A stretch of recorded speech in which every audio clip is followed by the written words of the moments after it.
जय भीम नमो बुद्धाय साथियों।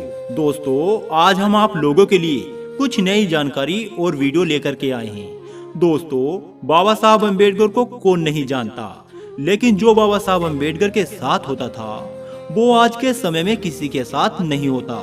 बाबा साहब अम्बेडकर की जाति को लेकर के कई लोग बाबा साहब अम्बेडकर को पानी पिलाने से मना कर देते थे, तो कुछ लोग बाबा साहब को अपने पास तक नहीं बैठाते थे और बचपन से ही उन्हें स्कूल में दूसरों बच्चों से अलग बैठाया जाता था।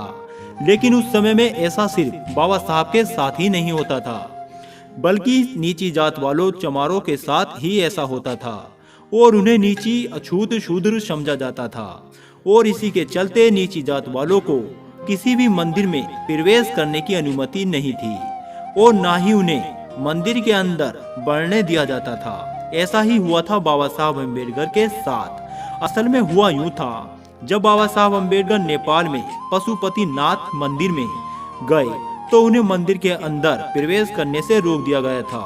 आज के इस वीडियो में हम इसी के बारे में जानेंगे। दोस्तों जब बाबा साहब अम्बेडकर नेपाल गए तो उन्हें काठमांडू में स्थित पशुपतिनाथ के मंदिर में प्रवेश करने से रोक दिया था।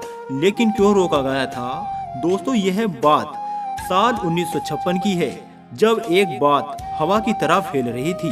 बाबा साहब को काठमांडू के पशुपतिनाथ मंदिर में प्रवेश करने से ऊंची जात वालों ने रोक दिया। लेकिन दूसरी तरफ बाबा साहब बताते और कहते भी हैं कि मैं किसी भी हिंदू मंदिर में नहीं जाता। यह बात गलत है, झूठ है कि मुझे काठमांडू के पशुपतिनाथ मंदिर में बढ़ने से रोका गया। और बाबा साहब कहते हैं कि कोई अगर मुझसे 100 बार विनती और प्रार्थना करे तो भी मैं पशुपतिनाथ मंदिर में नहीं जाऊंगा। और रोका उसे जाता है जिसके अंदर कहीं जाने की भावना होती है या फिर कहीं जाने का संघर्ष कर रहा हो।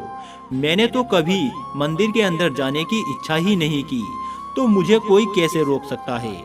और बाबा साहब ने कहा कि जब मैं नेपाल में था तो मेरे व्यक्ति तत्व सचिव को लेकर के नेपाल सरकार द्वारा यह जरूर कहा गया था कि बाबा साहब अम्बेडकर को पशुपतिनाथ मंदिर में अंदर नहीं ले जाया जाए, क्योंकि बौद्धों को किसी भी हिंदू मंदिर में अंदर जाने की अनुमति नहीं देता। और जब मैं नेपाल में था तो वहाँ के कुछ भिक्षु और नेपाली भारतीय मंदिर के अंदर जाना चाहते थे, तो उन्हें मंदिर के गार्ड ने वहीं रोक दिया था, अंदर नहीं जाने दिया था। और बाबा साहब कहते हैं कि यह बात सही भी है। कोई इंसान अगर इस बात पर विश्वास नहीं करता तो उसे मंदिर के अंदर जाने का अधिकार नहीं है। और यदि वह व्यक्ति टूरिस्ट बनकर वहां जाए तो उस पर कोई रोक टोक नहीं होगी। डॉक्टर अंबेडकर ने इस बात को बौद्धों से जोड़ते हुए कहा था, कोई बौद्ध हिंदू धर्म के मंदिर में जाना चाहता है और उसे रोक दिया जाता है तो यह उसके लिए पाप समान है, जबकि किसी बौद्ध मंदिर में सबका प्रवेश एक समान होगा और किसी के साथ भी ऊंच नीच का बर्ताव नहीं किया जाएगा। सारनाथ में ही अंबेडकर ने अपने एक भाषण में कहा था, सभी बौद्ध लोगों को हर रविवार को मंदिर में जाना चाहिए और वहाँ के अच्छे ज्ञान को पढ़ना चाहिए। इसलिए बाबा साहब अम्बेडकर ने जगह जगह बौद्ध मंदिरों का निर्माण भी किया था।